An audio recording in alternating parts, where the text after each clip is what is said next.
আসসালামু আলাইকুম। Dream budget friendly two ডিবিএফটির পক্ষ থেকে আপনাদের সবাইকে স্বাগত জানাচ্ছি। আমি নোমান রাজু। আজকে আপনাদের সাথে একটি গুরুত্বপূর্ণ বিষয় নিয়ে কথা বলবো। তা হচ্ছে গতকালকে অনেকেই আমাকে মেসেজ করেছেন যে ভাইয়া ট্যুরিস্ট ভিসা নিয়ে কোনো আপডেট এসেছে কিনা? অনেকে কলও করেছেন। তো আমি তাদেরকে বিষয়টি বলেছি যে এখনো পর্যন্ত কোনো আপডেট আসেনি। যদি কোনো আপডেট আসে অবশ্যই সেটি আপনাদেরকে জানাবো। তো গতকালকে ডক্টর ইউনূস এবং ভারতের প্রধানমন্ত্রী নরেন্দ্র মোদী দুজনে একসাথে কথা বলেছেন এবং দুজনকেই হাস্যোজ্জ্বল দেখা গিয়েছে। দুজন দুজনকে কৌশল বিনিময় করেছেন। আমরা সেটা অনেকে ভিডিওতে দেখেছি। তো সে বিষয়টি নিয়ে কথা বলবো। দেখেন, আজকে প্রায় ৯ মাসের মতো ইন্ডিয়ান ট্যুরিস্ট ভিসা বন্ধ। মেডিকেল ভিসা যেগুলো দিচ্ছে কিন্তু সেগুলো আসলে খুবই কম এবং অনেক হ্যাসেল নিয়ে তারপর হচ্ছে কাজ করতে হচ্ছে। দেখা গিয়েছে যে হাই কমিশনে কাগজপত্র জমা দিয়েছে এবং হচ্ছে অনেকে স্লটের জন্য চেষ্টা করেছে, নিজে নিজে স্লট পাচ্ছে না। তো সেই ক্ষেত্রে দেখেন এতগুলো সমস্যার মধ্যে দুই দেশের যেহেতু প্রধানমন্ত্রী এখন যেহেতু ইন্টার্ম সরকার বাংলাদেশের প্রধানমন্ত্রী পর্যায়ে, তো সেই ক্ষেত্রে ডক্টর ইউনূস গতকালকে কথা বলেছেন নরেন্দ্র মোদীর সাথে। সেখানে অন্যান্য বিষয়গুলো যতটা এসেছে কিন্তু ট্যুরিস্ট ভিসা নিয়ে আসলে কোনো কথা আসেনি। এটি পররাষ্ট্র যে মন্ত্রী আমাদের ডক্টর তৌহিদ, উনি আসলে এই বিষয়টি নিয়ে আসলে কোনো কথা বলতে বলেছেন কিনা বা এই ধরনের কোনো কাগজপত্র লিস্ট দিয়েছেন কিনা। তারা অন্যান্য রাজনৈতিক বিষয় নিয়ে কথা বলেছেন, বিভিন্ন ব্যবসায়িক কথা বলেছেন, অর্থনৈতিকভাবে কিভাবে কি করা যায় এবং সেভেন সিস্টার্স এগুলো নিয়ে কথা হয়েছে। কিন্তু দেখেন ট্যুরিস্ট ভিসা নিয়ে কোনো কথা হয়নি। তো এই যে ট্যুরিস্ট ভিসা নিয়ে বন্ধ থাকার কারণে এটা আসলে আমি মনে করছি যে বাংলাদেশের পক্ষ থেকে ট্যুরিস্ট ভিসাটা নিয়ে কথা বলা খুবই দরকার ছিল, অথবা মেডিকেল ভিসা যাতে একদম ওপেন করে দেওয়া হয় আগের মতো, যে কেউ চাইলে ইনভাইটেশন লেটার অথবা হচ্ছে আপনার যে অ্যাপয়েন্টমেন্ট লেটার আছে, যেটা আমরা কাগজপত্র জমা দেই বা আপনার যেটা বলি স্লটের কথা, তো এই স্লটটা যাতে হচ্ছে আগের মতো যে অ্যাভেলেবল করে দেওয়া যায়, এই বিষয়ে আসলে কোনো কথা হয়নি। তো এখানে দেখেন এই বিষয় নিয়ে কথা না হওয়ার কারণে দুই দেশের যে আপনার পশ্চিমবঙ্গের সাথে বাংলাদেশের বর্ডার অনেক বেশি। তো এই বর্ডার বেশি থাকার কারণে সবচাইতে এটার বেশি ভুক্তভোগী হচ্ছে পশ্চিমবঙ্গের যারা মানুষ ছিল তারা। আর আমাদের যে সমস্যাটা হচ্ছে, আমরা যারা এই বিজনেস নিয়ে কাজ করছি তারা দেখা যাচ্ছে আমরা এখন চাইলেই মেডিকেল ভিসা ছাড়া আমাদের আর কোনো উপায় নেই যে ইন্ডিয়া যাওয়ার জন্য। তাও অনেক সমস্যা দেখা যাচ্ছে, হাই কমিশনে কয়েকবার কাগজপত্র জমা দিয়েছে বা কয়েকবার দিবে এরকম, কিন্তু তারপরও মেডিকেল ভিসা হচ্ছে না। অনেকের আসলে খুবই বেশি প্রয়োজন, তারপরও তাদের হচ্ছে না।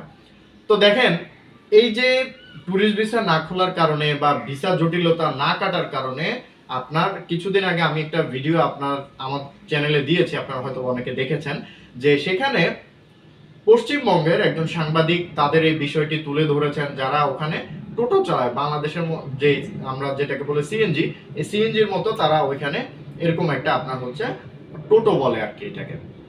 আপনারা যারা ইন্ডিয়া গিয়েছেন, বেনাপোল বর্ডার দিয়ে আমরা যখন ওখানে যাই, তারা অনেকে বেশিরভাগ মানুষই যেহেতু বেনাপোল বর্ডার দিয়ে যাচ্ছে, তো তারা এই বিষয়টি জানেন। তো অনেকেই আছে যারা আসলে এই পেশাটাই ছেড়ে দিয়েছে, যে এই পেশাটা ছেড়ে তারা অন্য পেশায় চলে যাচ্ছে। তো এই ট্যুরিস্ট ভিসা না খোলার কারণে দুই দেশের মধ্যে যদিও পশ্চিমবঙ্গ সবচেয়ে বেশি ক্ষতিগ্রস্ত হচ্ছে, কিন্তু দেখেন কলকাতা সহ কলকাতার অনেকগুলো আপনার জায়গা রয়েছে, যেমন নিউ মার্কেট, মার্কুইস স্ট্রিট, এই যেখানে যেখানে আপনার হোটেল ছিল, এই হোটেলগুলো কিন্তু দেখেন বন্ধ হয়ে গিয়েছে। কারণ এখন বাংলাদেশের আপনার হচ্ছে যারা আছে তারা যাচ্ছে না। এই না যাওয়ার কারণে আপনার হচ্ছে তাদের হোটেলগুলো বন্ধ করে দিতে হচ্ছে। যারা টোটো চালাচ্ছে সেগুলো আপনার তারা অন্য পেশায় চলে যাচ্ছে। এছাড়া আরো যারা মানি এক্সচেঞ্জের বিজনেস করছেন তাদেরও একই সমস্যা হচ্ছে। তা আমি মনে করছি যেহেতু দুই দেশের প্রধানমন্ত্রী কথা বলেছেন, ডক্টর ইউনূস সাহেব এবং হচ্ছে নরেন্দ্র মোদী দুইজনে কথা বলেছেন, এবং আমার মতে এখন যেহেতু তারা অবশ্যই বাংলাদেশের যে পারিপার্শ্বিক অবস্থা রয়েছে সেগুলো নিয়ে কথা হয়েছে। আমাদের দেশে এই মুহূর্তে কোনো সমস্যা নেই, কোনো দাঙ্গা হাঙ্গামা চলছে না। বা আপনার ইন্ডিয়া থেকে যেটা বলা হচ্ছে সব সময় যে সংখ্যা আপনার হচ্ছে সংখ্যালঘু যারা আছে তাদের উপর হামলা করা হচ্ছে, আসলে এই ধরনের এগুলো আসলে একটা ভিত্তিহীন কথাবার্তা, যার কারণে দুই দেশের সম্পর্ক নষ্ট হচ্ছে। আমার ভিডিও অনেকে দেখছেন এবং অনেকে এখানে এসে কমেন্ট করবেন যে ভাই আমরা ইন্ডিয়া যাব না। যারা ইন্ডিয়া যাবেন না ভাই, আপনাদের এই বিষয় নিয়ে কোনো কথা বলার দরকার নাই।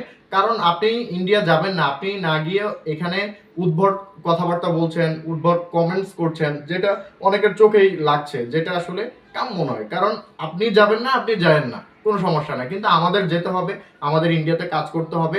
এবং আমরা যেহেতু প্রতিবেশী দুই দেশ, তাহলে আপনি কোনোভাবে প্রতিবেশীকে ফেলে দিতে পারবেন না। এবং ইন্ডিয়ার যারা রয়েছেন তারাও এই বিষয়টি মাথায় রাখা উচিত যে বাংলাদেশ ছাড়া আপনাদের যে কলকাতা এবং আপনাদের যে অন্যান্য যে বিজনেস রয়েছে এগুলো কোনোভাবেই আপনারা আগের মতো অনেক বেশি ডেভেলপ করবেন, এটার সুযোগও নেই।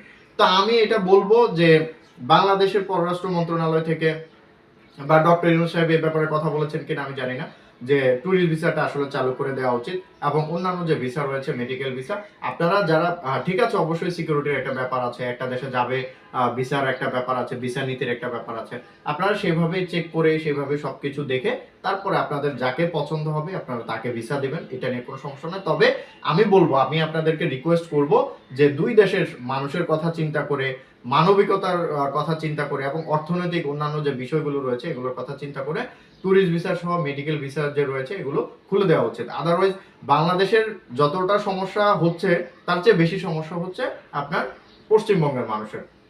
তো আজকের ভিডিওটি এ পর্যন্তই। আমরা অবশ্যই চেষ্টা করব আপনাদেরকে পরবর্তী যে কোনো আপডেট দ্রুত দেওয়ার জন্য যদি ট্যুরিস্ট ভিসার ব্যাপারে কোনো আপডেট আসে। তো আজকের ভিডিওটি এ পর্যন্তই, দেখা হবে পরবর্তী কোনো ভিডিওতে। ততদিন পর্যন্ত সবাই সুস্থ থাকবেন, ভালো থাকবেন। আসসালামু আলাইকুম।